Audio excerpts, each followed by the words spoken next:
La puerta se abre con un quejido, hinchada por la humedad de años. Lo primero que nos golpea es el olor. Un golpe denso, pesado, que se pega en la garganta. Álvaro lo define primero, con la voz ahogada, huele a tierra. Pero hay algo más, algo metálico y punzante que se mezcla con el moho y a hierro, añade Lucía, arrugando la nariz. Yo lo reconozco al instante, un recuerdo primario que me eriza la piel. Es sangre vieja, susurro, y el eco del caserón me devuelve la palabra como una sentencia vieja, vieja, vieja.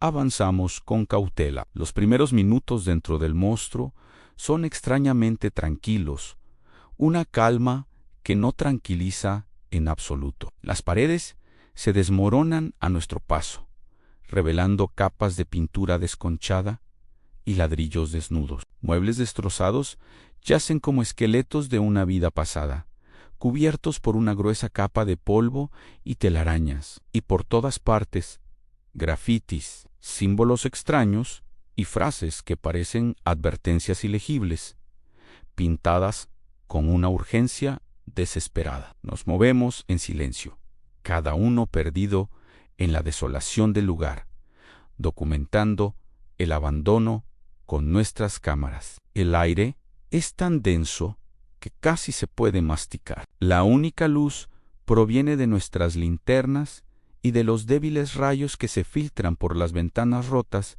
dibujando formas fantasmales en el suelo. Estábamos convencidos de que éramos los únicos seres vivos en kilómetros a la redonda. El silencio era total, absoluto, hasta que dejó de serlo. Un golpe seco, justo encima de nuestras cabezas. Nos quedamos helados, mirándonos los unos a los otros, buscando una confirmación, una explicación lógica, quizás un trozo de techo que se desprende, una rata. Pero entonces suena otro, y luego varios más, rápidos, ruidosos, son pasos apresurados, como si alguien corriera desesperadamente por el piso de arriba. El corazón se me dispara. El sonido de la madera crujiendo bajo un peso que no debería estar ahí, retumbando en la quietud. Ya no estábamos solos.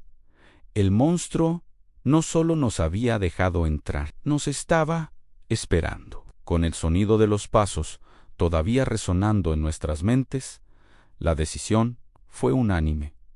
Aunque suicida, teníamos que subir. La adrenalina ahogó el miedo. ¿Quién o qué estaba allí arriba? ¿Era una persona, un animal o algo peor?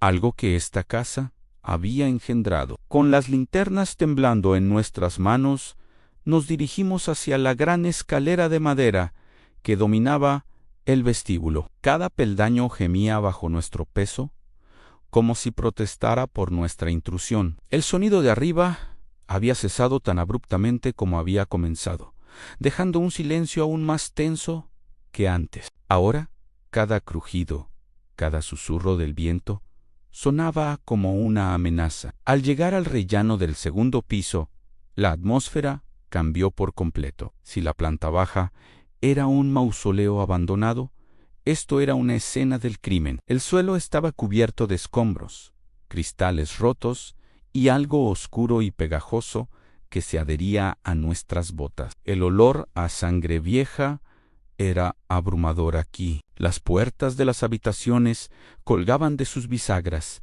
abiertas como bocas silenciosas. Decidimos separarnos para cubrir más terreno, una idea terrible en retrospectiva, pero la curiosidad era más fuerte que el instinto de supervivencia. Álvaro fue por el pasillo de la derecha, Lucía por el de la izquierda, y yo me quedé explorando la habitación principal, justo al final de la escalera. Dentro de la habitación, el caos era absoluto. La cama estaba destrozada, el colchón rajado y el relleno esparcido por todas partes, pero lo que me heló la sangre fue el armario. Su puerta estaba ligeramente entreabierta. Me acerqué lentamente, conteniendo la respiración. Un olor nauseabundo emanaba de su interior. Empujé la puerta con la punta de los dedos y lo que vi me hizo retroceder de un salto. Dentro,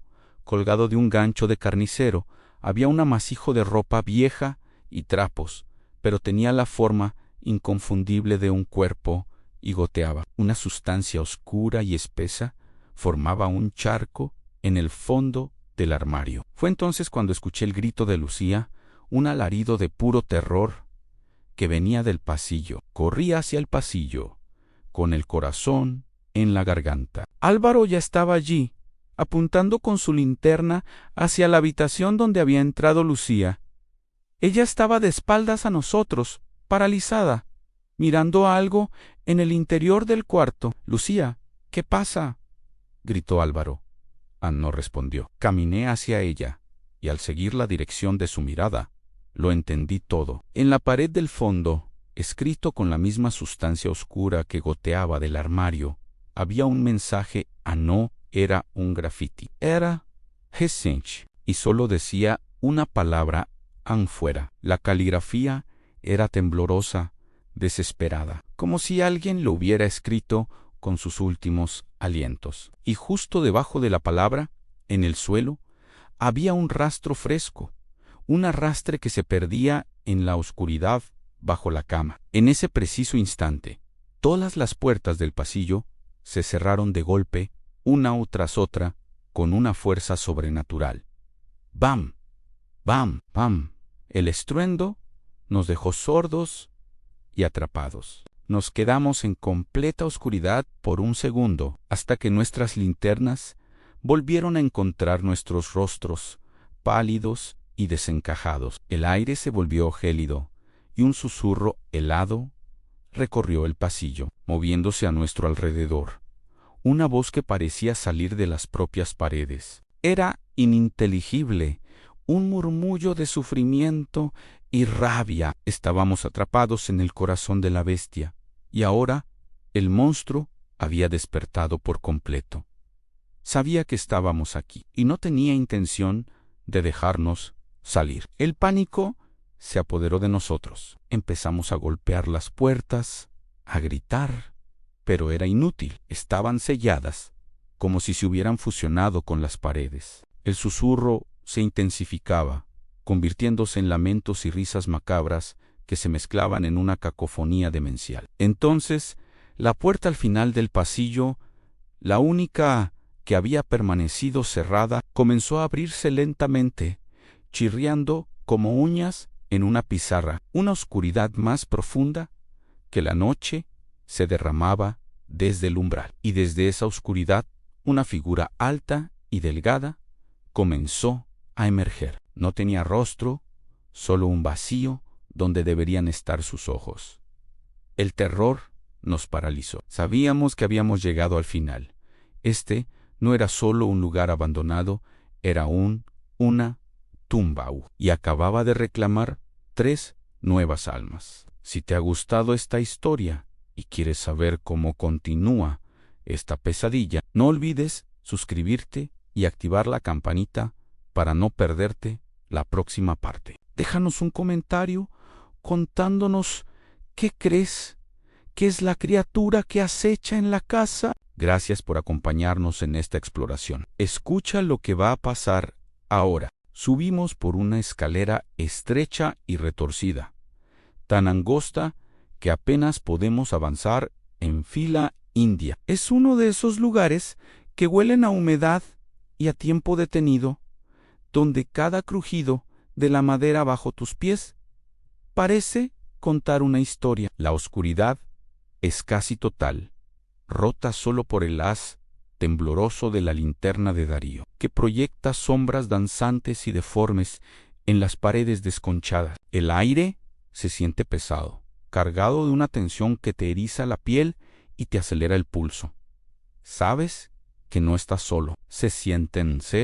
Respira. Justo cuando estamos a mitad del ascenso, en el corazón de esa espiral de madera y polvo, una voz infantil, delgada como un hilo de seda, rompe el silencio opresivo. Es un susurro, pero resuena en la quietud como un grito. ¿Jugamos? ¿Jugamos? La voz es tan clara, tan cercana, que parece haber sido pronunciada directamente en mi oído. Me quedo paralizada, con el pie a medio subir al siguiente escalón. El corazón me da un vuelco tan fuerte que siento un dolor agudo en el pecho. Me giro lentamente hacia los demás, con los ojos desorbitados, buscando en sus rostros una confirmación de que no me he vuelto loca. Apenas puedo articular las palabras. ¿Habéis oído eso? No necesito terminar la pregunta. El silencio que sigue es una respuesta en sí mismo, un silencio cargado de terror compartido.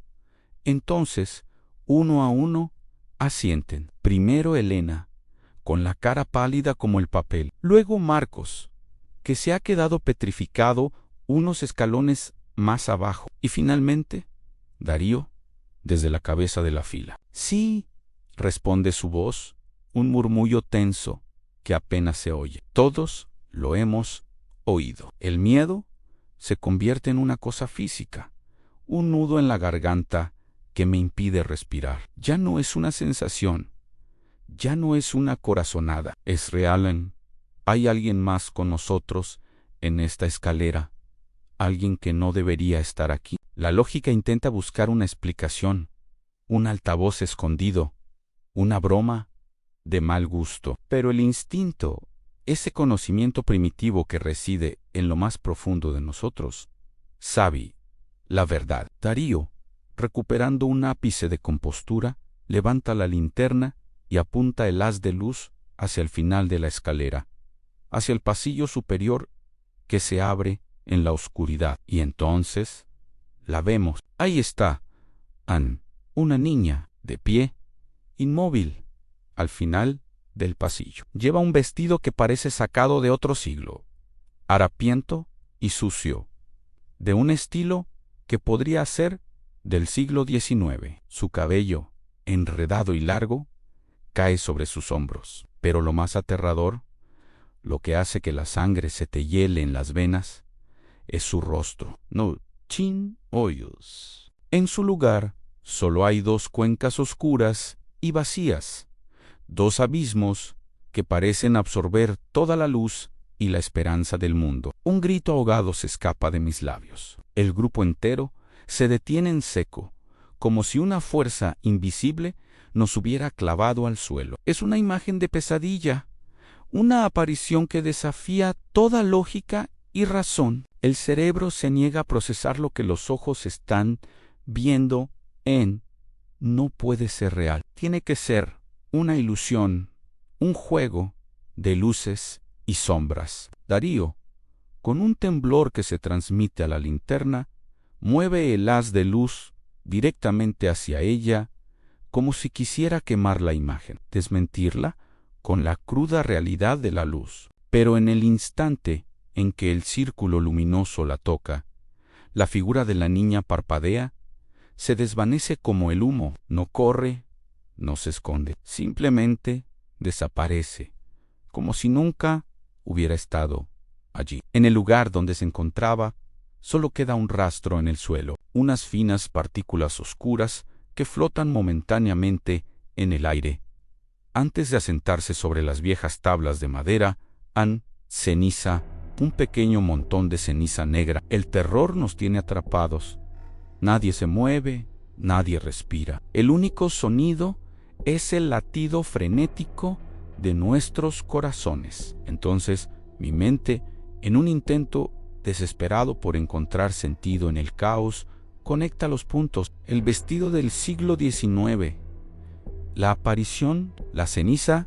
Recuerdo las viejas historias, los archivos que leímos antes de venir aquí, las leyendas sobre la familia Heredia y su trágico final. Es igual, susurro, con la voz rota por el temblor que sacude todo mi cuerpo. Es igual a la descripción de las víctimas de los Heredia. Todos me miran. Sus rostros son máscaras de puro pánico. La leyenda local hablaba de una maldición, de un incendio que consumió la mansión y a sus habitantes, dejando solo cenizas. Se decía que los espíritus de la familia especialmente los de los niños, quedaron atrapados, buscando a alguien con quien jugar por toda la eternidad. Un juego del que nadie sale. La realización nos golpea como una ola helada. No estamos investigando una leyenda, estamos dentro de ella. La niña no quería jugar a las escondidas.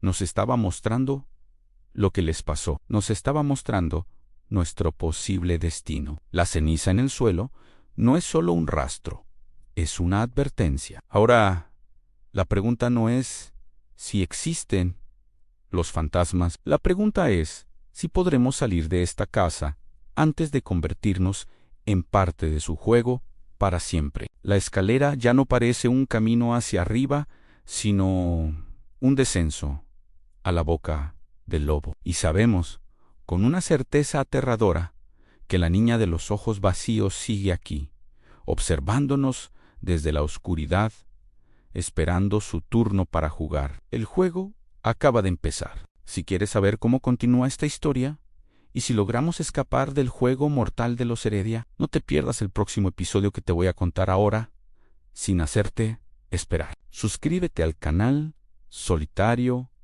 Terror Solitario, Audibles, y activa las notificaciones para no perderte ni un segundo de este terrorífico viaje. Entonces, escucha esto. En el salón principal, la tensión es tan densa que se puede cortar con un cuchillo. El aire, pesado y frío, se aferra a nosotros como una segunda piel. De repente, un silbido corta el silencio. Fragmentos de madera empiezan a volar por la habitación, lanzados con una violencia errática, como si una fuerza invisible y juguetona se divirtiera con nuestro miedo. Cada astilla que se estrella contra las paredes es un latigazo a nuestros nervios. Álvaro lanza un grito ahogado cuando un clavo oxidado sale disparado de la nada, pasando a escasos centímetros de su cara. El metal zumba al cortar el aire y se clava profundamente en una viga de madera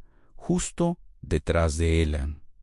El impacto resuena en la habitación. Un punto final macabro a una frase que no queríamos escuchar. Temblando, Álvaro se lleva una mano a la mejilla, sintiendo el calor del peligro que acaba de rozarlo. «Esto no es normal», dice con la voz quebrada por el pánico. Su rostro, pálido a la luz de nuestras linternas, refleja el terror puro que todos sentimos. «Lo sé», responde Irene, su voz firme, a pesar de la situación. «Por eso estamos aquí». Irene es la veterana del grupo, la que nos guía en estas incursiones a lo desconocido. Su calma, aunque forzada, es un ancla en esta tormenta de caos. Pero incluso en sus ojos puedo ver una chispa de algo que no había visto antes, una genuina incertidumbre.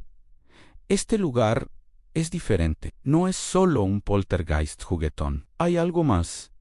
Una malicia palpable que impregna cada rincón de esta casa abandonada. Cada crujido del suelo de madera, cada susurro del viento que se cuela por las ventanas rotas, parece amplificar nuestra sensación de estar atrapados, de ser observados por algo que disfruta de nuestro sufrimiento. Mientras intentamos recuperar la compostura, un portazo violento nos hace saltar a todos. El sonido es como un disparo en la quietud, un estruendo que sacude la estructura misma de la casa y retumba en nuestros pechos. Nos giramos al unísono hacia el origen del ruido, hacia la puerta que da al pasillo principal. Y allí, recortada contra la oscuridad casi total del corredor, hay una silueta. Es alta, inhumanamente alta, y tan delgada que parece un esqueleto cubierto por harapos. Sus miembros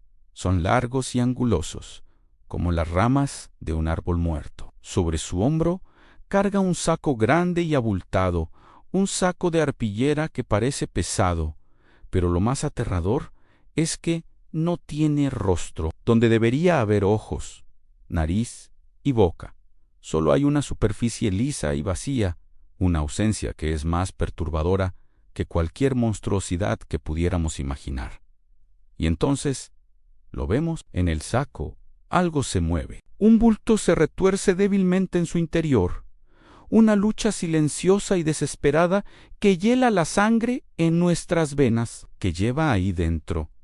¿O a quién? La pregunta flota en el aire, sin respuesta, cargada de un horror primordial. La figura permanece inmóvil por un instante que se siente como una eternidad, una estatua de pesadilla observándonos desde el umbral. Luego, con un movimiento lento y antinatural, se da la vuelta y se desvanece por el pasillo oscuro. No camina, simplemente se desliza hacia la negrura, dejando tras de sí un olor penetrante y nauseabundo, una mezcla de ceniza fría y humedad rancia, el olor de una tumba recién abierta. Nos quedamos paralizados, con las linternas temblando en nuestras manos, incapaces de procesar lo que acabamos de presenciar. No puede ser, balbuceó Mateo, el más joven y escéptico de nuestro equipo. Sus ojos están desorbitados,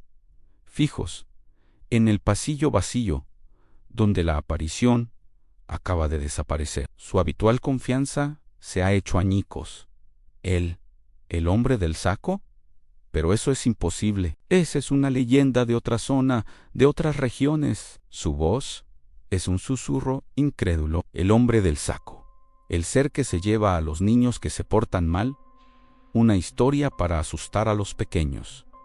Pero lo que vimos no era un cuento de hadas. Era real, tangible y terrorífico. La leyenda siempre lo describe así en alto, delgado, con un saco para sus víctimas. Pero nadie espera encontrárselo en la vida real. Mateo siempre ha sido el que busca explicaciones lógicas, el que desmonta los mitos. Ahora, su lógica se ha estrellado contra una pared de terror inexplicable. Quizá no, responde Irene en voz baja, su mirada perdida en la oscuridad del pasillo. Sus palabras cuelgan en el aire, cargadas de un significado ominoso. Parece estar conectando piezas de un rompecabezas que nosotros ni siquiera sabíamos que existía. ¿Qué quiere decir con quizá no? ¿Acaso esta leyenda ha traspasado sus fronteras? ¿O es que nunca entendimos realmente lo que era? Tal vez el hombre del saco no es solo una leyenda local, tal vez es algo más antiguo, más universal, una entidad que viaja, que se ha adaptado, que responde a nombres diferentes en lugares diferentes. El Bogeyman, el Sackman, el Krampus, ¿son todos la misma cosa? Una manifestación del miedo primordial que acecha en las sombras de todas las culturas. La idea es escalofriante. No estamos lidiando con el fantasma de una persona, estamos lidiando con una leyenda viviente. El olor a ceniza y humedad persiste, un recordatorio nauseabundo de su presencia. Decidimos seguirlo.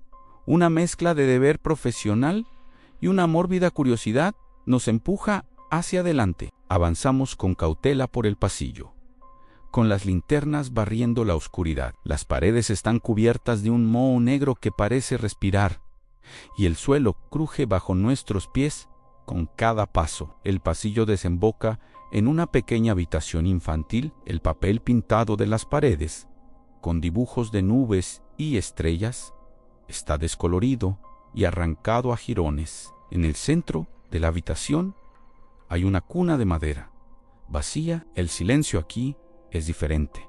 Es un silencio pesado, cargado de tristeza. De repente, la cuna empieza a mecerse sola, lentamente, con un chirrido rítmico que nos pone los pelos de punta. Y luego, desde la cuna, surge un llanto de bebé, débil y lastimero, que parece venir de todas partes y de ninguna a la vez. Nos acercamos a la cuna, con el corazón en un puño. El llanto se hace más fuerte, más desesperado. Álvaro ilumina el interior de la cuna con su linterna y da un respingo hacia atrás. No hay ningún bebé, solo hay un viejo muñeco de trapo, desgastado y sucio, con los ojos de botón arrancados. Pero el llanto sigue sonando, emanando del propio muñeco. Irene se inclina y con manos temblorosas lo recoge. En cuanto lo toca,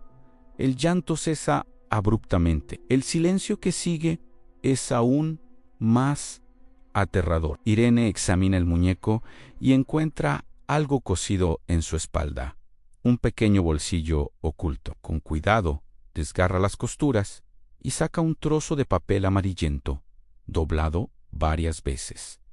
Lo desdobla lentamente. Es un dibujo infantil, hecho con ceras de colores. Representa a una familia, un padre, una madre y un niño pequeño. Pero sobre la figura del niño, alguien ha dibujado con un lápiz negro y grueso otra figura en una silueta alta y delgada con un saco a hombro. Un escalofrío nos recorre a todos. Esto no es una coincidencia. Esta casa, esta familia, fueron visitados por esa criatura. El hombre del saco se llevó al niño. El poltergeist, los objetos volando, no eran el evento principal, eran solo el eco, la manifestación de la energía residual de un evento traumático y horrible. Eran las consecuencias de una visita de esa entidad. De repente, oímos un ruido en el piso de arriba, un sonido de arrastre lento y pesado, como si alguien estuviera arrastrando un saco lleno por el suelo de madera. Nos miramos, el mismo pensamiento en la mente de todos. Sigue aquí, no se ha ido. La criatura está en el piso de arriba y nosotros estamos atrapados aquí abajo con el eco de su última visita. La puerta del pasillo se cierra de golpe otra vez, sumiéndonos casi en la oscuridad total. El pánico empieza a apoderarse de nosotros. Irene, siempre la más sensata, nos hace una seña para que nos agrupemos. Debemos mantener la calma, dice. Su voz, un susurro tenso. No podemos separarnos. El sonido de arrastre se detiene. Ahora, solo se oye el silencio, un silencio expectante, como si la criatura estuviera escuchando, esperando nuestro próximo movimiento. Lentamente, empezamos a retroceder, saliendo de la habitación infantil y volviendo al pasillo. Cada sombra parece moverse. Cada rincón parece esconder una amenaza. La atmósfera es sofocante. El miedo es un sabor metálico en la boca. De repente, una risa infantil resuena desde el piso de arriba. No es una risa alegre. Es una risa fría, vacía, desprovista de toda emoción. Una risa que te hiela hasta los huesos. Y luego, una voz de niño susurra desde la oscuridad justo delante de nosotros. ¿Queréis jugar conmigo? Naji y Spongy. Estamos demasiado aterrorizados para emitir un solo sonido. La voz no pertenece a un niño vivo. Es el eco del niño perdido, atrapado en esta casa, un peón en el juego macabro de la criatura. El juego del hombre del saco han, y ahora, nosotros somos los nuevos juguetes. ¿Qué quiere de nosotros? ¿Por qué se ha manifestado de esta manera? Las preguntas se agolpan en mi mente, pero no hay tiempo para respuestas. Tenemos que salir de aquí. Tenemos que escapar antes de convertirnos en otra historia de fantasmas, en otro dibujo garabateado en un trozo de papel.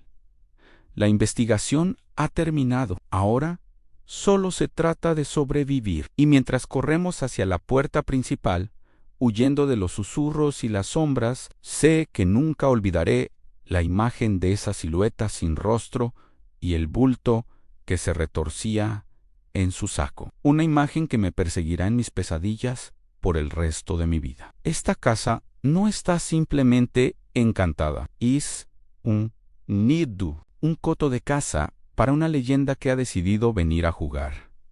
Y nosotros hemos sido sus invitados. Déjanos un comentario contándonos qué crees que es realmente el hombre del saco. Seguimos. Lucía sabía que estaban cerca. Cada instinto en su cuerpo gritaba que la respuesta estaba en esa vieja mansión, en algún rincón olvidado por el tiempo y la memoria. Después de horas de búsqueda infructuosa por las habitaciones superiores, llenas de muebles cubiertos de sábanas blancas que parecían fantasmas esperando, decidió bajar a la planta principal una vez más. El aire estaba cargado de polvo y del olor dulzón de la madera vieja. Recordó las palabras del anciano del pueblo Han.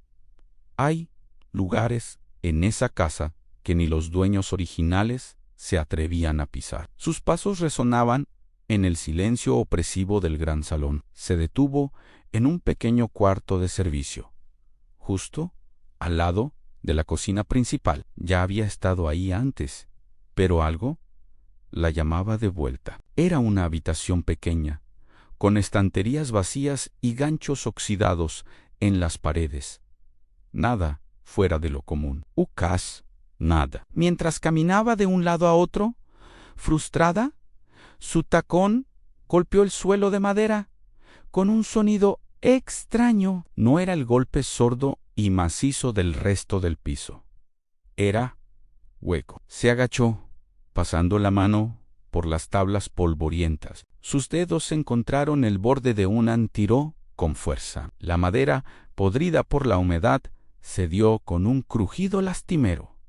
Repitió el proceso con la siguiente. Poco a poco, una sección rectangular del suelo empezó a dibujarse ante sus ojos. Debajo de las tablas, una anilla de hierro oxidado esperaba, incrustada en lo que parecía una trampilla de madera maciza. El corazón le latía con fuerza. Esto eran con un esfuerzo considerable.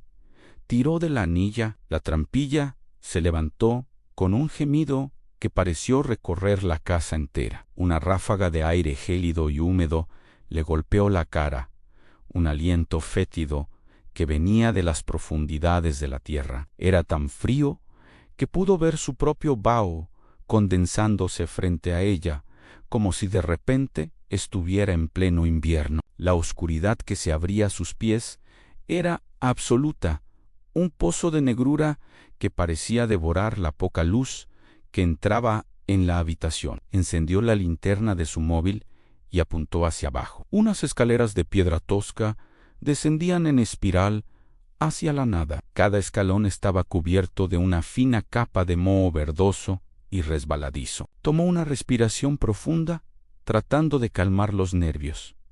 Tenía que bajar, no había otra opción. El descenso fue lento y tenso. El aire se volvía más frío con cada paso, y el silencio era tan profundo que podía oír el zumbido de sus propios oídos. Era un silencio antinatural, como si el propio sonido tuviera miedo de existir en aquel lugar. Las paredes de piedra rezumaban humedad y estaban frías al tacto. La luz de su linterna apenas lograba perforar la oscuridad, creando sombras danzantes que jugaban con su mente. Finalmente, sus pies tocaron un suelo de tierra apisonada. Estaba en una especie de sótano o bodega. El techo era bajo, sostenido por gruesas vigas de madera oscura. El olor a tierra mojada y a algo más, algo metálico y rancio, era abrumador. Apuntó la linterna a su alrededor. Vio viejos barriles de vino rotos, cajas de madera deshechas y herramientas agrícolas oxidadas, esparcidas por el suelo, como los huesos de una criatura olvidada. Y entonces lo escuchó. Al principio fue un sonido sutil, casi imperceptible, un tintineo metálico, lejano. Se quedó quieta, conteniendo la respiración. El sonido se repitió, esta vez más claro. Era el inconfundible ruido de cadenas pesadas, arrastrándose lentamente por un suelo de piedra en algún lugar más profundo de la oscuridad. El sonido parecía venir de todas partes y de ninguna a la vez, rebotando en las paredes húmedas del sótano, envolviéndola. No era el viento, no era un animal, era Deliberado, Hichimiku, alguien o algo estaba moviéndose allí abajo, arrastrando cadenas. Un escalofrío recorrió su espalda, uno que no tenía nada que ver con el frío. La lógica le decía que saliera de allí, que subiera las escaleras y huyera de esa casa maldita. Pero la imagen de su amigo desaparecido, la razón por la que estaba allí, la mantuvo firme. Tragó saliva, apretó con más fuerza el móvil en su mano y avanzó lentamente, siguiendo el eco fantasmal de las cadenas hacia el corazón de las tinieblas. Cada paso era una batalla contra el terror que amenazaba con paralizarla. El sonido se hacía cada vez más fuerte, más cercano. La oscuridad, frente a ella, parecía pulsar, viva, esperando, y Lucía caminó directamente hacia ella. Si quieres saber qué descubre Lucía en las profundidades del sótano y quién o qué está haciendo ese ruido aterrador, no te pierdas el próximo capítulo. Suscríbete al canal, activa la campanita para no perderte nada y déjame un comentario contándome qué crees que va a encontrar. El sótano es gigantesco, mucho más grande de lo que cualquiera de nosotros había imaginado. El aire es denso y pesado, cargado con el olor a tierra húmeda y a algo más, algo antiguo y metálico. Avanzamos con cautela. Nuestras linternas cortan la oscuridad como cuchillos, revelando paredes de piedra que parecen sudar. Al fondo de la estancia, una estructura imponente atrae nuestra atención de inmediato. Es un altar de piedra tosco y macizo, que domina el espacio como un trono siniestro. Me acerco, fascinado y a la vez aterrorizado.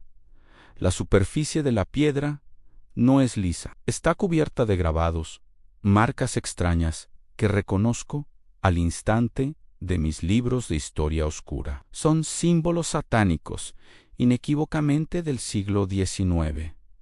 El corazón me da un vuelco. Esto no es una broma, no es una atracción turística. Es hell. Lucía, que hasta ahora había mantenido una compostura admirable, empieza a temblar visiblemente. Su linterna parpadea sobre las paredes y lo que revela es aún peor. Ganchos de hierro oxidado cuelgan del techo y de los muros. Cuerdas gruesas y deshilachadas como sogas de verdugo se balancean suavemente, y junto a ellas grilletes de metal pesado anclados a la piedra, esperando muñecas que apresar. La imagen es tan brutal, tan explícita, que la bilis me sube por la garganta. Lucía susurra con voz quebrada, casi un sollozo, a Irene. Esto coincide con los informes policiales del siglo XIX.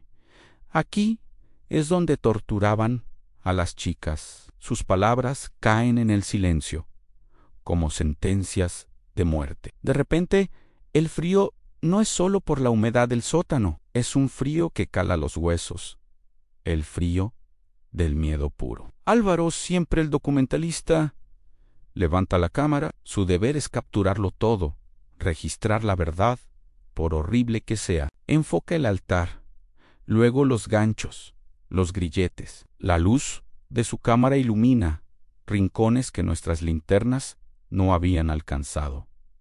Y entonces algo extraño sucede. En la pared del fondo, las sombras danzan, se retuercen y se alargan como figuras fantasmales.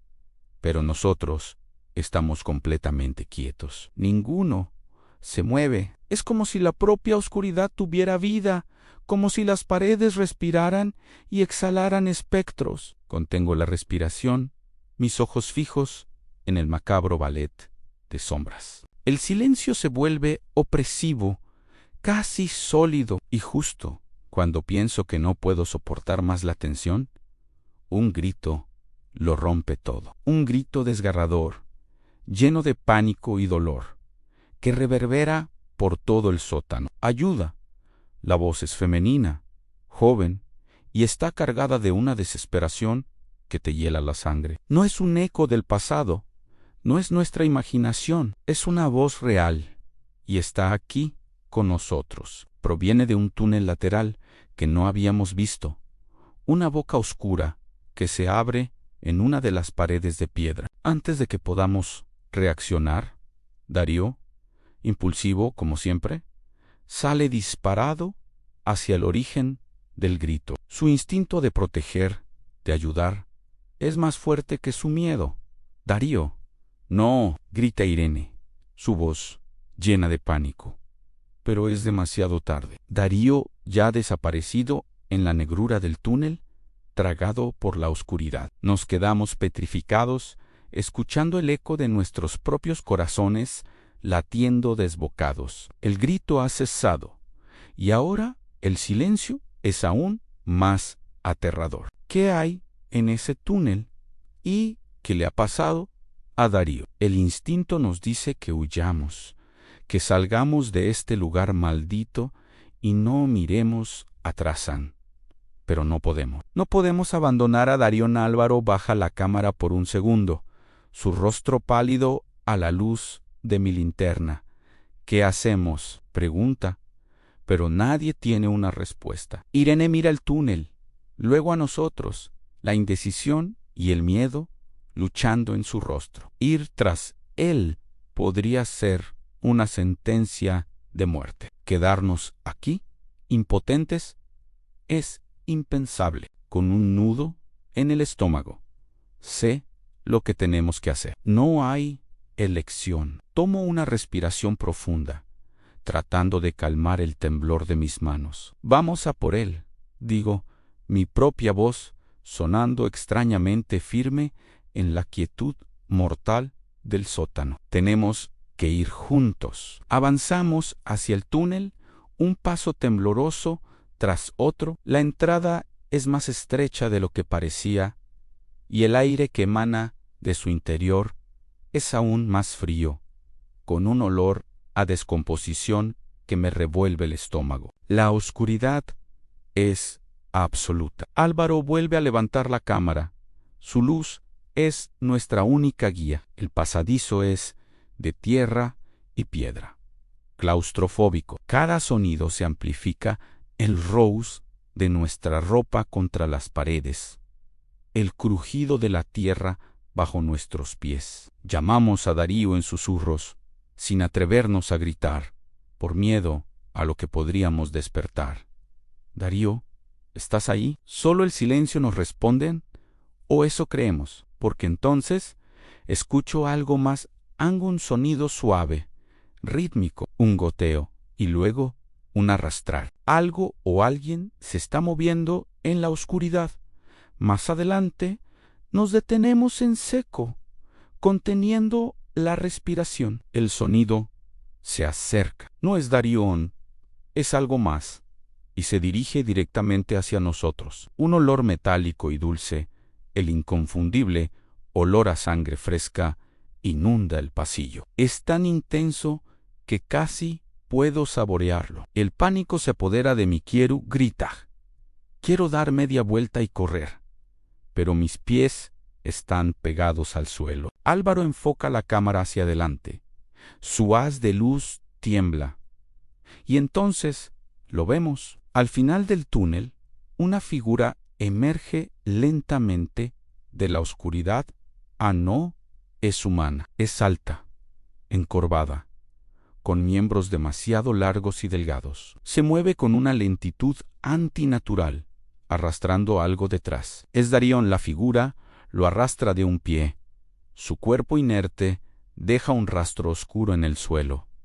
La cabeza de la criatura se gira hacia nosotros. No tiene ojos, solo dos cuencas negras y vacías. Y de su boca, una sonrisa imposiblemente ancha, llena de dientes afilados como agujas. Un gruñido bajo y gutural escapa de su garganta, un sonido que promete un dolor inimaginable. Ya no hay pensamiento racional, solo puro terror instintivo.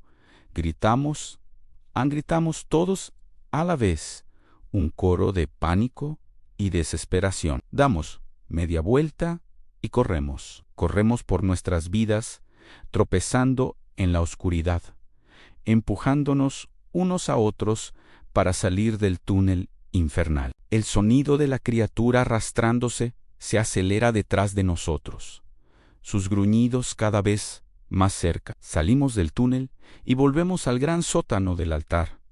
No nos detenemos. Pasamos corriendo junto a los ganchos y los grilletes, subiendo las escaleras de dos en dos, con el eco de nuestros propios gritos y los gruñidos de esa cosa persiguiéndonos. Llegamos a la puerta, la abrimos de golpe y salimos a la noche, sin aliento, cubiertos de tierra y lágrimas. Corremos sin mirar atrás, dejando atrás la casa, el sótano y a nuestro amigo. Sabemos que no podemos volver a nunca, pero la imagen de esa sonrisa, de esas cuencas vacías, se ha grabado a fuego en mi mente. Nos perseguirá en nuestras pesadillas por el resto de nuestras vidas. Y el grito de ayuda, esa voz que nos llevó a la trampa.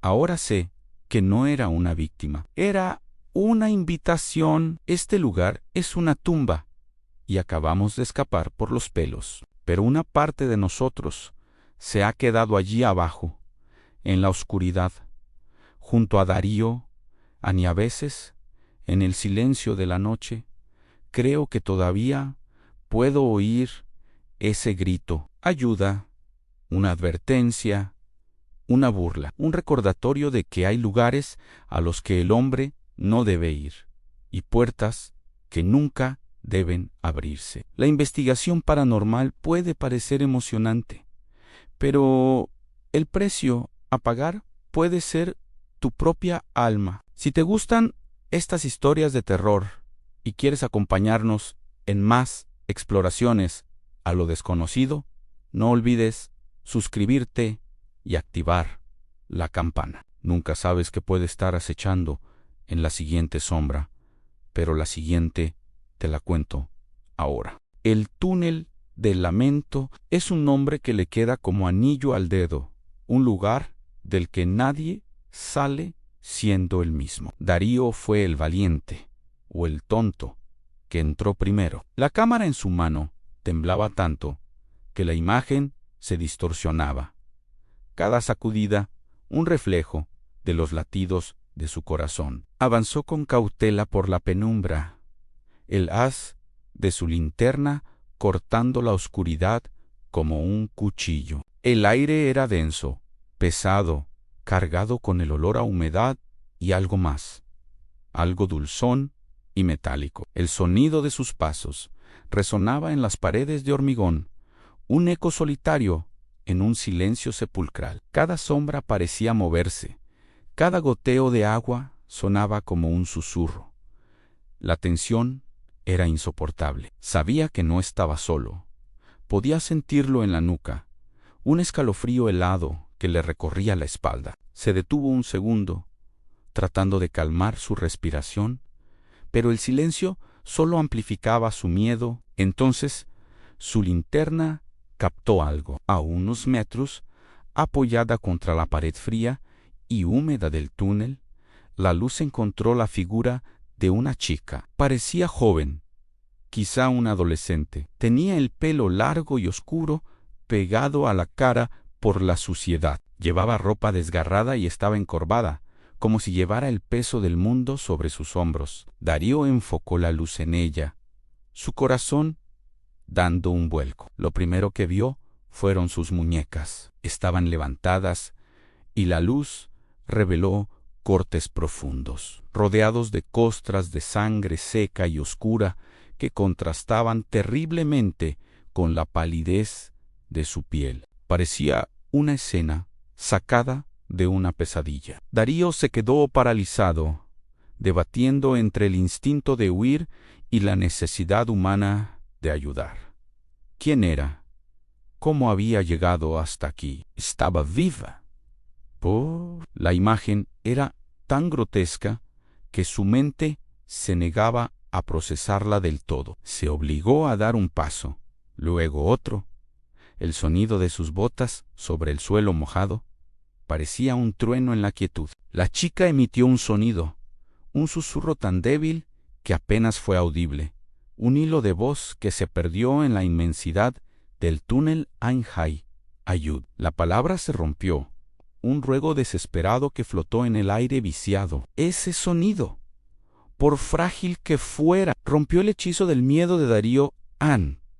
Ya no era solo una figura macabra, era una persona pidiendo ayuda. Ignorando el nudo que se le formaba en el estómago, se acercó con más decisión, extendiendo una mano como si eso pudiera ofrecer algún consuelo. «Tranquila», dijo él, su propia voz sonando extraña y temblorosa. «Estoy aquí.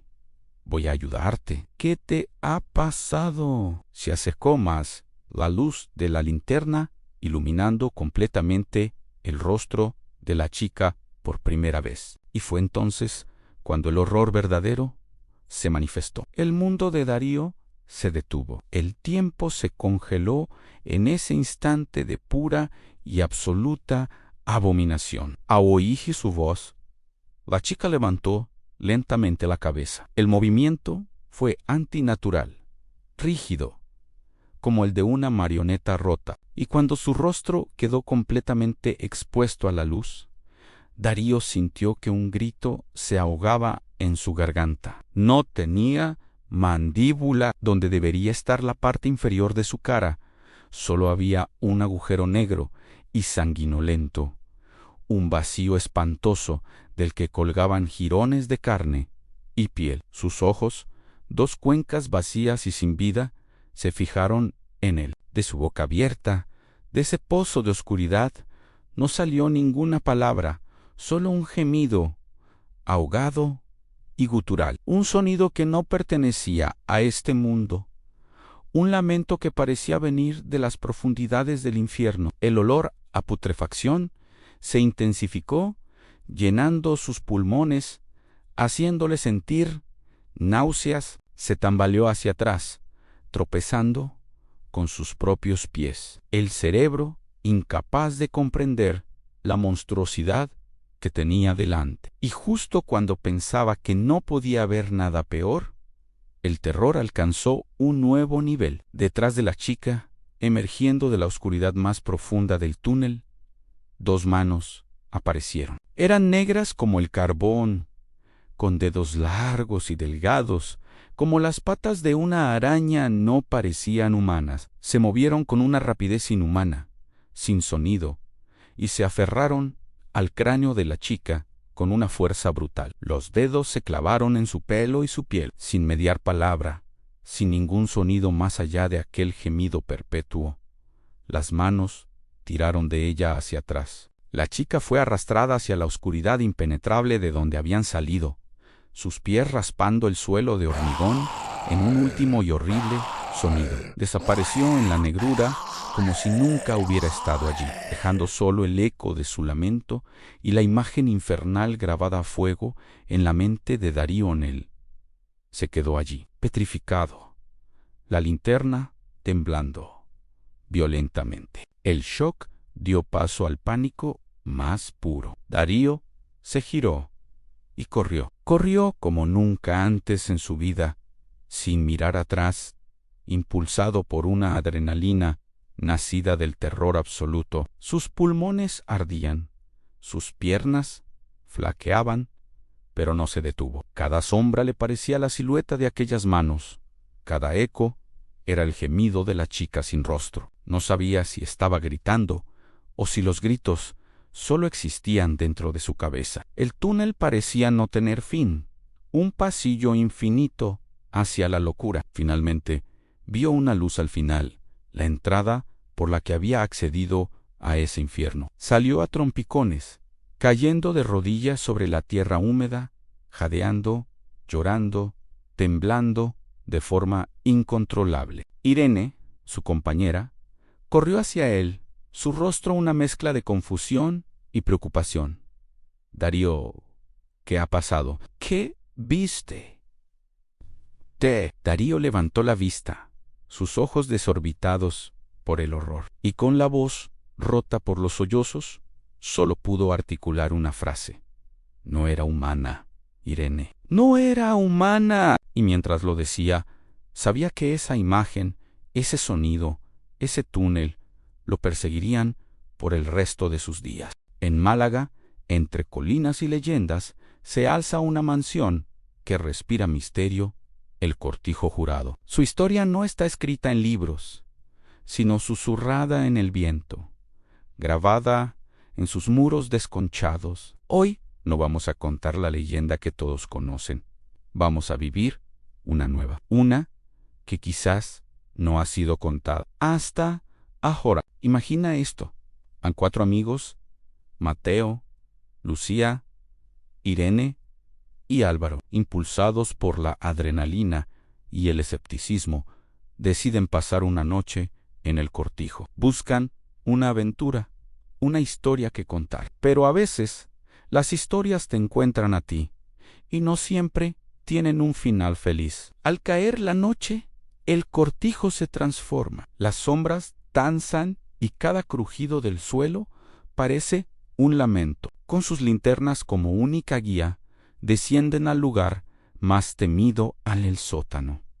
El aire se vuelve pesado, gélido, un olor a tierra húmeda y a algo más, algo antiguo y olvidado, les golpea. En el centro del sótano descubren la entrada a un túnel, una boca oscura que promete secretos y peligros. La leyenda dice que este túnel conectaba el cortijo con una finca cercana y que fue testigo de horrores inenarrables. La curiosidad allí, esa fuerza tan humana y tan peligrosa, los empuja a entrar. Solo un vistazo, dice Mateo, con una sonrisa nerviosa que no llega a sus ojos. Avanzan unos metros, el eco de sus pasos es lo único que rompe el silencio opresivo. De repente, un ruido metálico y seco a sus espaldas. Se giran a la reja de la entrada.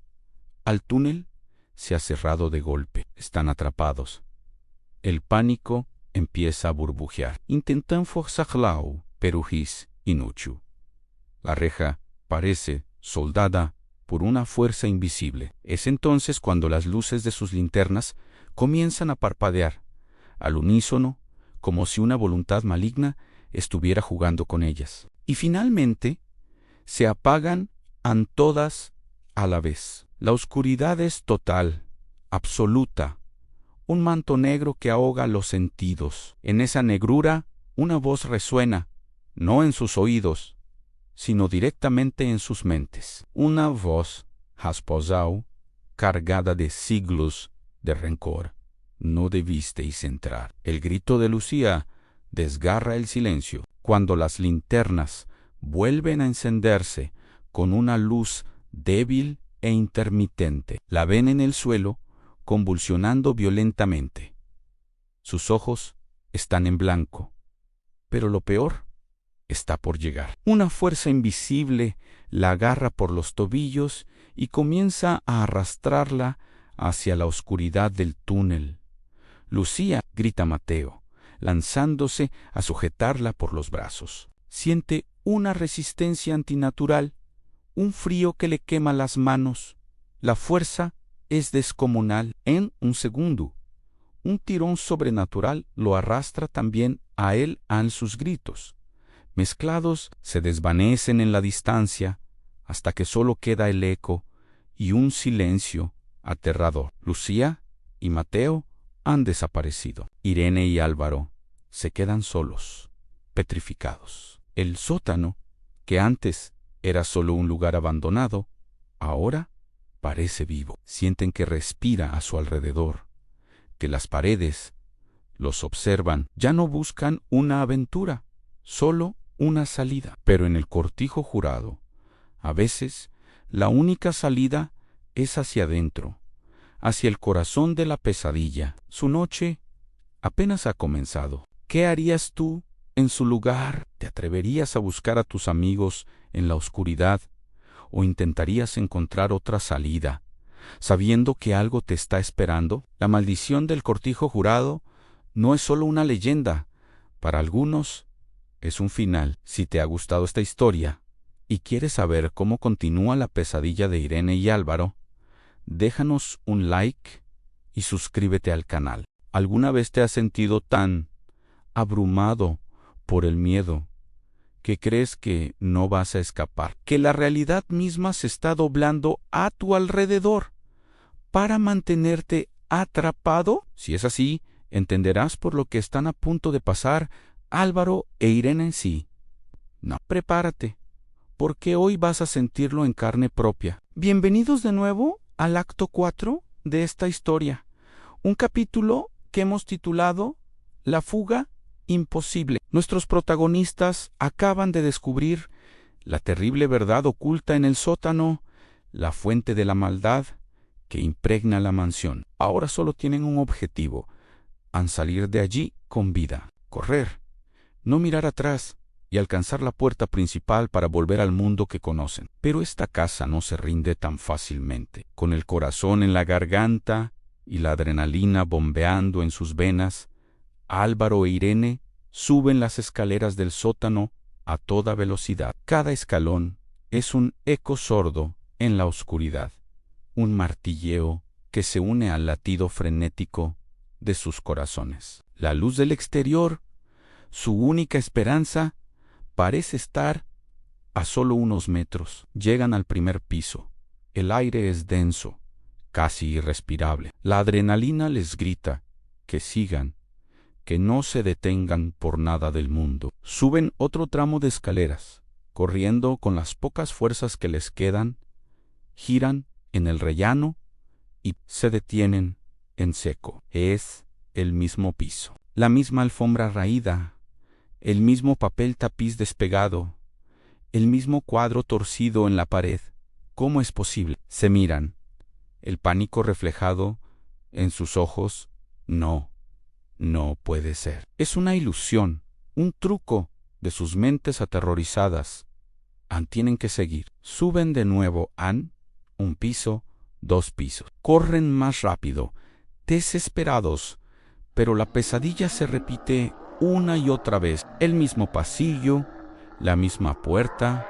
Al final, la misma sensación de estar atrapados en un bucle infinito. El sudor frío recorre sus frentes. La esperanza empieza a convertirse en una desesperación helada. Es como si la casa jugara con ellos, deformando el espacio y el tiempo para su propio y macabro entretenimiento. Finalmente, en un último y agónico esfuerzo, logran romper el ciclo. Llegan a un piso que parece diferente y, sin pensarlo 2 veces, corren hacia la sala principal, el último obstáculo antes de la puerta de salida. Pero en el instante en que cruzan el umbral, se dan cuenta de que algo ha cambiado. El aire está cargado de un olor nauseabundo, un olor a muerte antigua y estancada. Álvaro es el primero en hablar.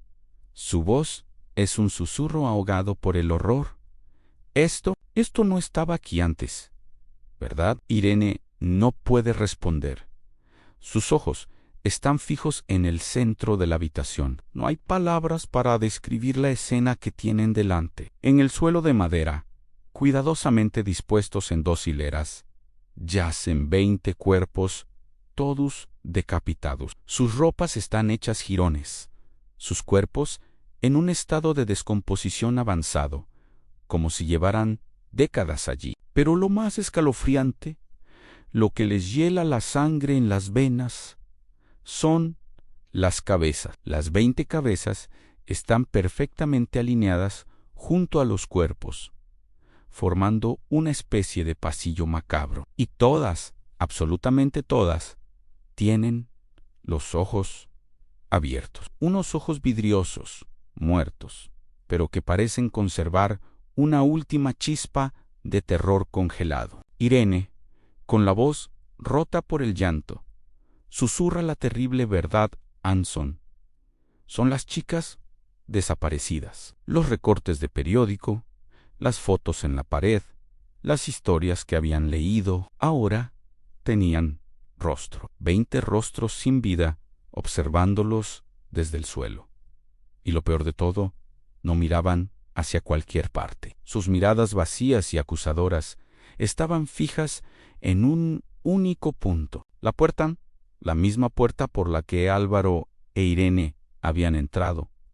La misma puerta que ahora representaba su única y, al parecer, imposible vía de escape. La casa les estaba mostrando su trofeo, su colección de almas perdidas, como una advertencia final. No saldrán de aquí a nunca. El pánico se apodera de ellos por completo. Olvidan la lógica, olvidan el cansancio. Solo queda el instinto primario de supervivencia. Ignorando la visión infernal, se lanzan hacia la puerta principal. Álvaro agarra el pomo de latón, está helado al tacto, lo gira con desesperación, nada en la puerta. No se mueve ni un milímetro. Está cerrada a cal y canto, como si estuviera sellada con cemento. Empujan con todas sus fuerzas, golpean la madera maciza hasta que sus nudillos sangran. Gritan pidiendo ayuda, aunque saben perfectamente que nadie puede oírlos. Están atrapados. La casa los tiene. El terror da paso a una resignación gélida. Mientras se apoyan en la puerta, derrotados y sin aliento, un sonido resuena a sus espaldas. Un clic lento, metálico, viene de la pared opuesta. Se giran lentamente, temiendo lo que van a encontrar. Una sección del papel tapiz se ha despegado, revelando no ladrillo, sino una pequeña puerta de metal oxidado que antes no estaba allí, a una puerta secreta. Ipsilon Eniu Centro. Una cerradura antigua acaba de abrirse por sí sola. Es una trampa, probablemente es su única opción. Sin duda, se miran una última vez. No necesitan hablar. Saben que quedarse en esa sala, con los 20 cuerpos decapitados, no es una opción. Con el corazón encogido, caminan hacia la puerta recién revelada. Álvaro extiende una mano temblorosa y la empuja. La puerta se abre con un chirrido agudo que resuena en el silencio sepulcral, revelando más escaleras, pero estas no suben. Estas bajan, descienden a una oscuridad aún más profunda, un abismo del que emana un frío antinatural y un silencio que no promete nada bueno. El camino hacia la superficie se ha cerrado. La única salida ahora parece ser hacia abajo, hacia el corazón mismo de la pesadilla. ¿Qué les espera al final de esa escalera? ¿Otra trampa de la casa? ¿O el origen de todo el mal? Tendremos que descubrirlo juntos. El pasillo parecía haberse estirado hasta el infinito, como si las paredes se estuvieran alejando de nosotros a cada paso. Era una sensación vertiginosa, un truco de la arquitectura imposible que desafiaba toda lógica. Lo llamé el pasillo de las 1000 ventanas, aunque no sé si eran 1000, 100 o 1.000.000. Lo que sí sé es que cada una de ellas era un portal a un infierno personal. Nos acercamos a la primera, con una mezcla de terror y una curiosidad enfermiza que no podíamos reprimir. Detrás del cristal, iluminada por una luz espectral, había una niña pequeña, de no más de 7 años. Estaba arrodillada, con las manitas juntas en señal de oración, pero no rezaba a ningún dios que yo conociera. Sus manos estaban cubiertas de sangre fresca que goteaba lentamente sobre el suelo de madera. Levantó la vista y sus ojos, 2 pozos oscuros y vacíos, se clavaron en los míos. No había alma en esa mirada, solo un abismo. Un escalofrío me recorrió la espalda. Irene me tomó del brazo. Su agarre era firme, casi doloroso. Me obligó a seguir caminando, a apartar la vista de aquella escena macabra, pero la siguiente ventana no ofrecía consuelo. Ao contrario, mostraba una habitación amplia de techos altos, de donde colgaban varias figuras. Eran mujeres. Sus cuerpos se balanceaban suavemente, como péndulos grotescos, en un reloj averiado. Sus vestidos estaban rasgados y sus cabellos largos ocultaban sus rostros, pero la imagen de la muerte era inconfundible. Un olor dulzón y metálico pareció filtrarse a través del cristal. El olor a sangre vieja y carne en descomposición. Sentí una náusea violenta y tuve que apoyarme en la pared para no caer. La casa jugaba con nosotros. Nos mostraba fragmentos de su historia de dolor, de cada tragedia que había absorbido entre sus muros. Cada ventana era una cicatriz, una herida abierta que se negaba a cerrar. Seguimos avanzando, casi arrastrándonos, pasando una ventana tras otra. Vimos sombras retorciéndose en agonía, rostros desfigurados por el pánico que gritaban en silencio, manos esqueléticas que arañaban las paredes desde el interior de cuartos sellados. El pasillo era una galería de los horrores, una exhibición del sufrimiento humano en su forma más pura y cruel. Y entonces llegamos a la peor de todas, la que nos heló la sangre y nos robó el aliento. En el suelo de una habitación, idéntica a la que acabábamos de dejar atrás, yacían dos cuerpos. Estaban en el suelo, en un charco oscuro que se extendía a su alrededor. Reconocí mi propia ropa, mi chaqueta desgarrada. A mi lado estaba Irene, con el rostro pálido y los ojos vidriosos fijos en el techo. Estábamos muertos. La visión era tan real, tan detallada, que por un instante creí que mi espíritu se había desdoblado. Me toqué el pecho, sintiendo el latido acelerado de mi corazón, una prueba de que todavía estaba vivo. Pero, ¿por cuánto tiempo? La casa nos estaba mostrando nuestro destino, una premonición de lo que nos esperaba si no lográbamos escapar. «No mires», me susurró Irene. Su voz era un hilo tembloroso, pero era imposible. «No puedo», respondí, mis ojos pegados a nuestra propia muerte. Era como ver un accidente de coche a cámara lenta. Sabes que deberías apartar la mirada, pero una fuerza extraña te obliga a seguir observando. La casa se deleitaba con nuestro miedo. De repente, la ventana que mostraba nuestra muerte se abrió sola. El sonido del pestillo al ceder resonó en el pasillo, silencioso como un disparo. Un aire gélido, con olor a tumbao, salió de la habitación Anne, y luego la mano. Surgió de la oscuridad del marco, una mano seca, huesuda, cubierta de una piel apergaminada y gris. Sus dedos, como garras, se aferraron a mi camisa y empezaron a tirar de mí con una fuerza sobrenatural. Quería arrastrarme dentro, llevarme a ese lugar donde mi otro yo ya yacía sin vida. Grité luchando contra aquella cosa, pero su agarre era de hierro. Mis pies se deslizaban por el suelo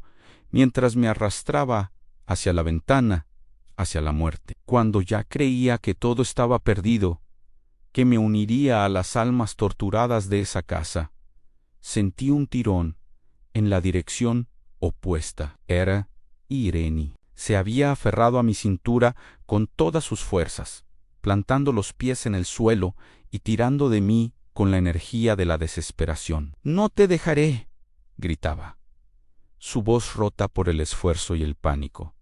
La mano tiraba. Irene tiraba. Estaba siendo partido en dos entre el mundo de los vivos y el de los muertos. Finalmente, con un último y violento tirón, Irene logró liberarme. Caímos juntos al suelo, jadeando, temblando. La mano se retiró a la oscuridad y la ventana se cerró de golpe, con un estruendo que hizo temblar las paredes. Nos quedamos allí, en el suelo del pasillo, abrazados, intentando recuperar el aliento, escuchando los latidos frenéticos de nuestros corazones. Sabíamos que acabábamos de escapar por los pelos, pero también sabíamos que la casa no había terminado con nosotros. Aún no. Esto fue solo un aviso, un juego. Lo peor estaba por llegar. La próxima vez, quizás, no tendríamos tanta suerte. Teníamos que seguir encontrar una salida antes de convertirnos en otra escena macabra para la siguiente pareja de incautos que se atreviera a entrar en el pasillo de las 1000 ventanas. En el corazón de la noche, Irene y Álvaro corrían sin mirar atrás. El eco de sus pasos resonaba en el laberinto de callejones, una melodía frenética contra el silencio opresivo de la ciudad dormida. Detrás de ellos, una presencia invisible los acechaba, una sombra que se alargaba y se retorcía con cada farola parpadeante que pasaban. No sabían qué era, solo que los quería. La adrenalina era un fuego en sus venas, empujándolos más allá del agotamiento, más allá del miedo que amenazaba con paralizarlos. Cada esquina doblada era una pequeña victoria, cada tramo de calle despejado, un respiro momentáneo. Pero el aire se sentía cada vez más denso, cargado de una malicia antigua que se pegaba a su piel como una telaraña fría. El miedo no era solo por lo desconocido que los perseguía, sino por lo que representaba el fin de todo lo que conocían. Irene miró de reojo a Álvaro, su rostro pálido y tenso bajo la luz de la luna. Él le devolvió la mirada, una mezcla de terror y determinación en sus ojos. No necesitaban palabras, su objetivo era simple y brutal: sobrevivir hasta el amanecer. Llegaron a la base de una interminable escalera de piedra que ascendía por la ladera de una colina, serpenteando hacia la silueta oscura de una vieja catedral abandonada. Era su única opción, un camino hacia un terreno más alto, quizás hacia un refugio. «Tenemos que subir», jadeó Irene, con los pulmones ardiendo. Álvaro asintió, sin aliento. Comenzaron el ascenso, un escalón a la vez, sus piernas protestando con cada movimiento. La escalera parecía burlarse de ellos, extendiéndose hacia el cielo negro como una columna vertebral de piedra. A mitad de camino, se detuvieron un instante para recuperar el aliento, apoyándose en la barandilla de hierro forjado. Al mirar hacia abajo, el callejón del que habían escapado estaba vacío, demasiado vacío. El silencio era ahora más aterrador que cualquier ruido. No había ni rastro de su perseguidor, pero la sensación de ser observados era más intensa que nunca. Era como si la propia oscuridad los estuviera mirando, esperando el momento perfecto para atacar. La tensión era insoportable, un nudo en el estómago que se apretaba con cada segundo que pasaba. La falsa calma solo servía para aumentar su pánico. Sabían que la tregua no duraría. Con renovada urgencia, reanudaron la subida. La cima estaba a la vista, la puerta arqueada de la catedral, prometiendo un santuario, o al menos un lugar donde enfrentarse a su destino.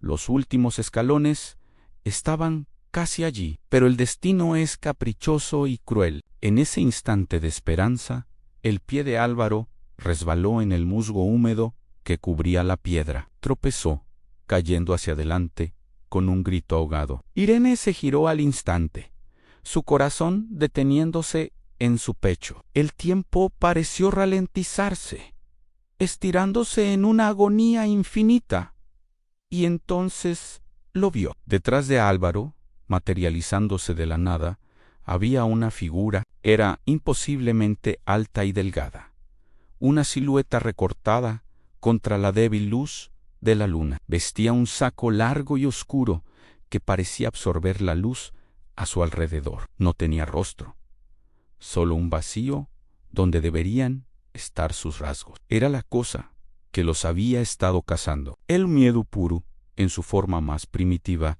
se apoderó de Irene, dejándola congelada en el lugar, incapaz de moverse, incapaz de gritar. Álvaro, todavía en el suelo, levantó la vista. El terror puro se dibujó en su rostro al ver a la criatura que se cernía sobre él. Abrió la boca para gritar, un sonido desgarrador que fue brutalmente interrumpido. La figura se inclinó, su movimiento antinatural y fluido, como el de una araña. Con una velocidad espeluznante, abrió un saco enorme que llevaba, un saco hecho de un material oscuro y desconocido. Antes de que Álvaro pudiera reaccionar, la criatura lo agarró. No hubo luchao, no hubo resistencia. Fue como si Álvaro fuera un simple muñeco de trapo en manos de un gigante. La figura lo metió dentro del saco con una facilidad aterradora, cerrándolo de golpe. El grito de Álvaro quedó ahogado dentro de la tela oscura. Irene observó, petrificada, mientras la figura se enderezaba, con el saco abultado colgando de su mano. Por un segundo, la criatura pareció mirar directamente a Irene. Un reconocimiento silencioso que le heló la sangre. Y luego, tan rápido como había aparecido, se desvaneció. Simplemente dejó de estar allí, disolviéndose en el aire de la noche como si nunca hubiera existido. El saco y Álvaro, dentro de él, desaparecieron con ella.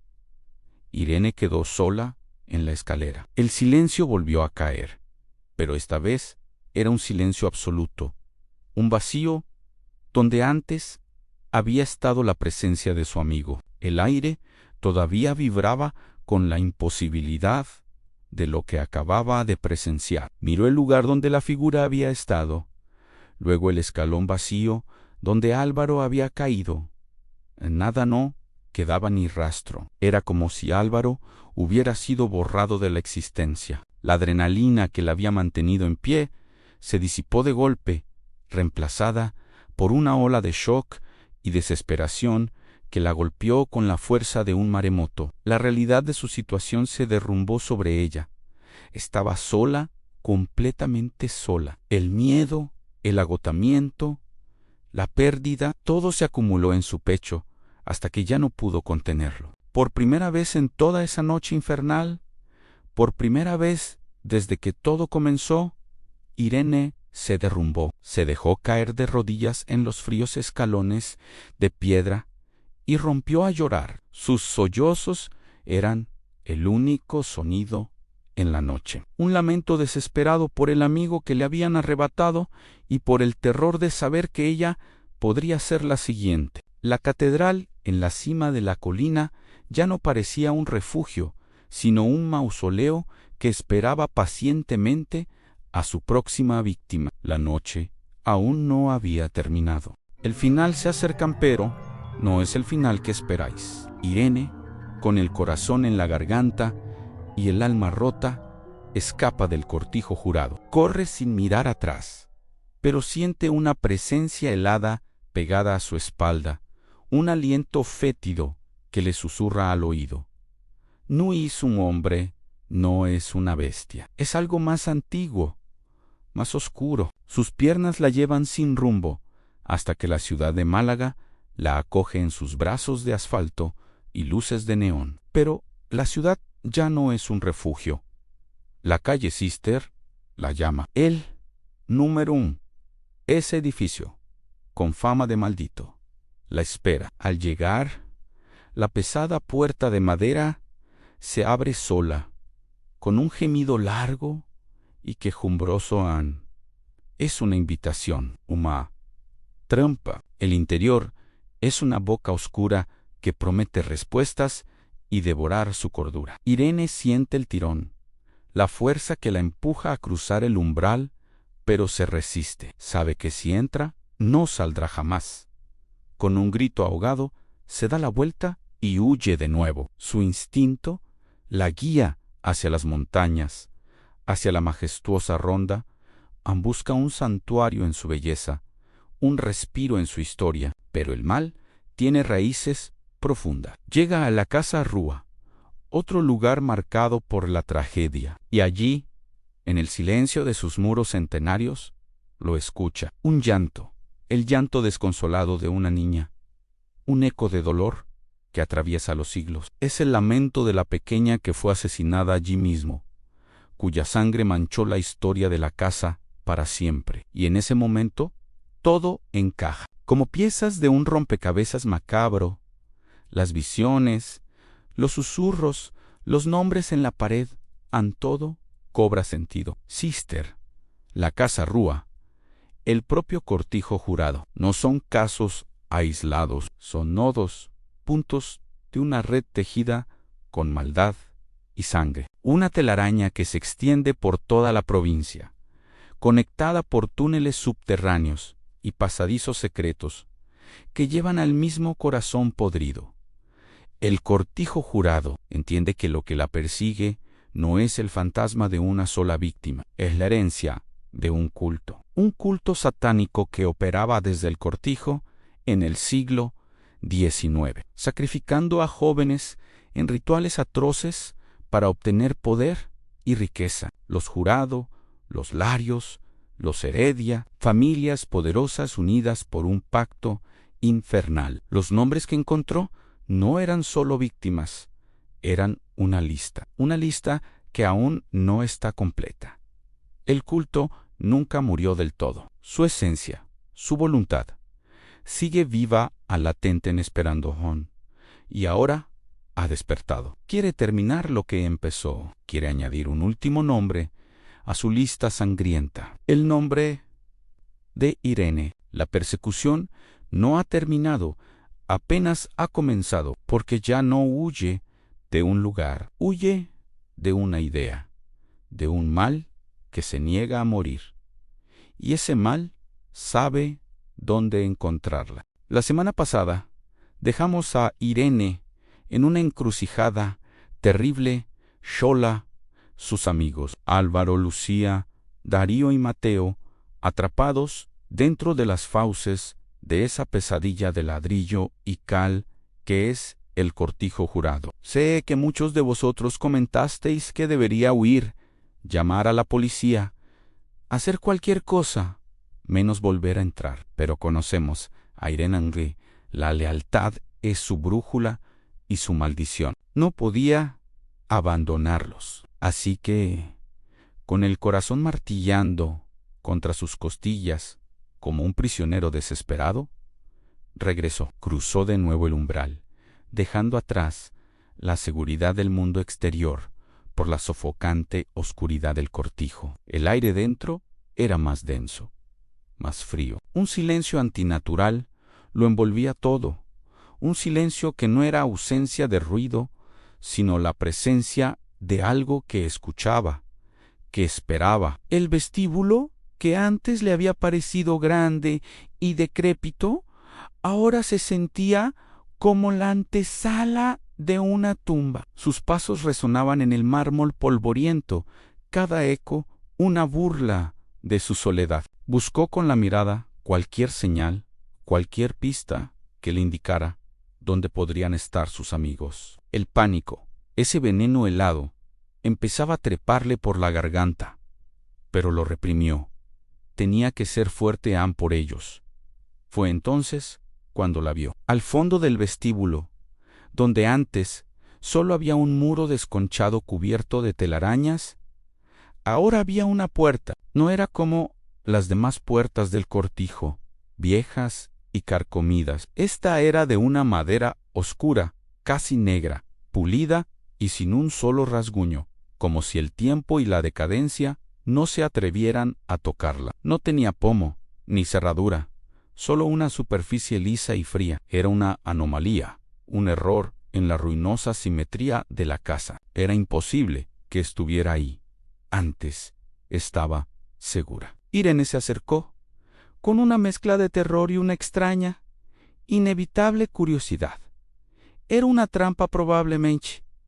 ¿Era su única opción? Definitivamente. Con manos temblorosas, empujó la pesada hoja de madera. Chirrió, un sonido agudo y prolongado que le erizó la piel. El interior no conducía a ninguna habitación, sino a un pasillo estrecho y sin salida. Las paredes estaban completamente cubiertas de nombres, miles de ellos, tallados directamente en la piedra, con una caligrafía temblorosa, desesperada. Algunos eran casi ilegibles, borrados por el tiempo, pero otros parecían recientes. Ypsilon Cosi, casi todos los nombres, tenían una línea brutal tachándolos, como si una garra hubiera rasgado la piedra. Era un memorial macabro, un registro de almas perdidas. Irene sintió un escalofrío recorrerle la espalda. Retrocedió un paso, queriendo cerrar la puerta y olvidar lo que había visto. Pero algo la obligó a seguir mirando. Su mirada vagó, recorriendo la pared hasta llegar a la parte inferior. Cerca del suelo, allí, recién grabados, con el polvo de la piedra todavía fresco alrededor, había 5 nombres. 5 nombres que conocía demasiado bien en Irene, en Álvaro, a Lucía, a Darión, Mateo. El aire se le escapó de los pulmones en un silbido ahogado. Sus piernas amenazaron con ceder. Estaban allí, escritos en la pared de los condenados. Un detalle terrorífico hizo que su corazón se detuviera por completo. Los nombres de Álvaro, Lucía, Darío y Mateo estaban tachados, exactamente igual que los miles de nombres que los precedían en esa pared maldita, tachados con una violencia que parecía vibrar todavía en la piedra. Solo un nombre permanecía intacto, limpio, sin ninguna marca, el suyo, Anne Irene. En ese instante, todo encajó. La sensación de ser observada, la forma en que la casa parecía guiar sus pasos, la facilidad con la que habían entrado no fue casualidad, no fue mala suerte, fue una invitación en una selección. El cortijo jurado no quería un grupo de víctimas al azar, la quería a ella. Desde el principio, sus amigos no eran más que el cebo, el precio de entrada para atraerla de vuelta. Sola y desesperada, ella era la pieza final del rompecabezas, el nombre que completaría la lista, el sacrificio que la casa había estado esperando. Todo el valor que había reunido se desvaneció, reemplazado por una comprensión tan absoluta y aterradora que la dejó paralizada. No era una rescatadora, era la ofrenda final. Detrás de ella, un sonido sordo y pesado rompió el silencio. Crack. La puerta se estaba cerrando.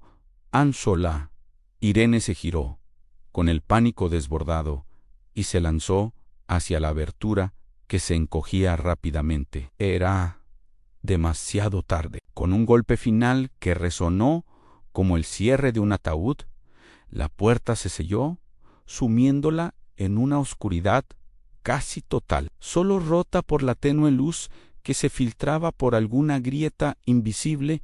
Estaba atrapada en el corazón de la bestia. Y entonces, desde la oscuridad infinita que se extendía más allá de las paredes, desde las profundidades mismas de la casa, un grito desgarrador rasgó el aire. No era un grito humano, era algo peor, algo antiguo y lleno de un dolor y una malicia que ninguna garganta mortal podría producir. Un aullido que prometía una eternidad de sufrimiento, el grito de la cosa que la había estado esperando. Luego, nada, un silencio absoluto, más profundo y aterrador que cualquier ruido. El silencio de un final. Y así termina nuestra historia.